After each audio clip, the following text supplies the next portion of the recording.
Good morning, I'm Kofi Mensah and this is chale.news. July 12th and we have a full morning. The NPP's internal elections are in fresh chaos, 3 injunctions now. Ghana's extradition system is under serious scrutiny.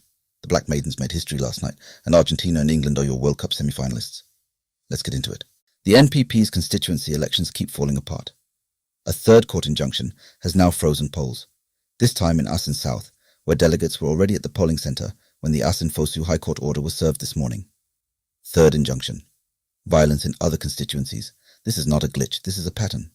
Something is deeply broken in how this party is running its internal democracy. A serious rule of law question is gaining traction. Is Ghana's extradition system just rubber stamping whatever foreign governments request?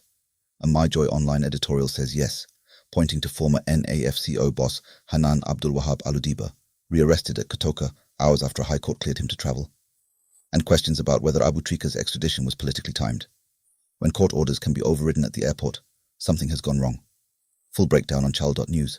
Flooding in Ningo Prampram, and the MP Samuel Nati George is pointing squarely at illegal sand winning. He says it's destroying natural drainage and making floods worse, and he's threatening arrests. Strong words. Though no enforcement timeline has been set, so we'll be watching whether the action matches the rhetoric. On the same flood crisis, Ghana's geoscientists say we're missing the most basic tool of all, flood risk maps. The Ghana Institute of Geoscientists launched a new initiative proposing geohazard mapping, a building permit freeze in floodplains, and geoscientist seats at the NADMO table. This is the kind of structural thinking that should have happened years ago. Here's a concrete win for Ghanaian graduates.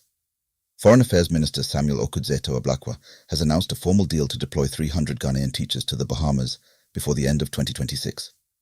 Government-to-government arrangement, not an agency scheme, not a promise, an actual pathway. One of the most tangible labour mobility deals we've seen in a while.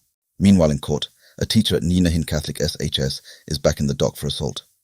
What makes this unusual, police had already withdrawn the same case weeks ago and had him discharged. Now he's re-arraigned, pleaded not guilty, and is out on 80,000 Ghanaian cedi bail. Why were the charges dropped in the first place? That question hasn't been answered. Prominent businessman Kenpong, Kennedy Agipong, is hospitalised at Nyaho Medical Centre after slipping on a wet bathroom floor at home. Multiple fractures and a head injury. Doctors say his condition is stable but serious.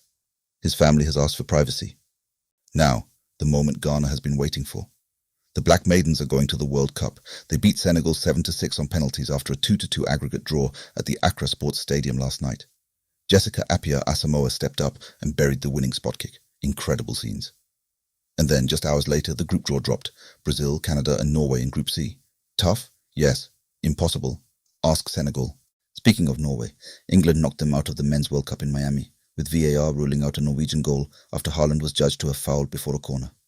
7 goals in the tournament for Haaland, and it ends like this. Ghana fans, take note. The Black Maidens face the same Norway side in Morocco. Consider it free scouting. Argentina are through 2-1 over 10-man Switzerland in extra time at Kansas City. McAllister headed in off a messy corner. Alvarez added a second. Lautaro Martinez sealed it late. England versus Argentina in Atlanta on Wednesday. The semi-final the World Cup was waiting for. Senegal sacked their entire coaching staff, Papa Thiaw and his team, one day after the Black Maidens beat them on penalties. The men's side had already crashed out in the round of 32. Not a good week to be Senegalese football, and a loss for football history.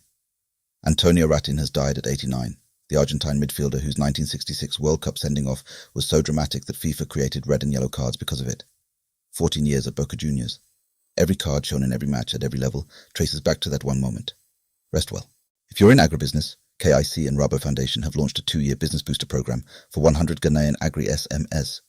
Training, mentorship, market access. Shea, cocoa processing, Fonio. Applications are open. Details on chale.news.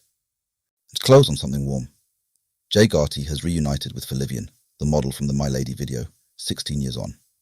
Felivian recently opened up about the mental health struggles that kept her out of public life. The reunion was filmed in Accra and it's all over the internet this morning. Sometimes a story just needs a good ending. That's your July 12th morning. I'm Kofi Mensah. Everything we covered today with full reporting and links is waiting for you at chale.news. Stay informed.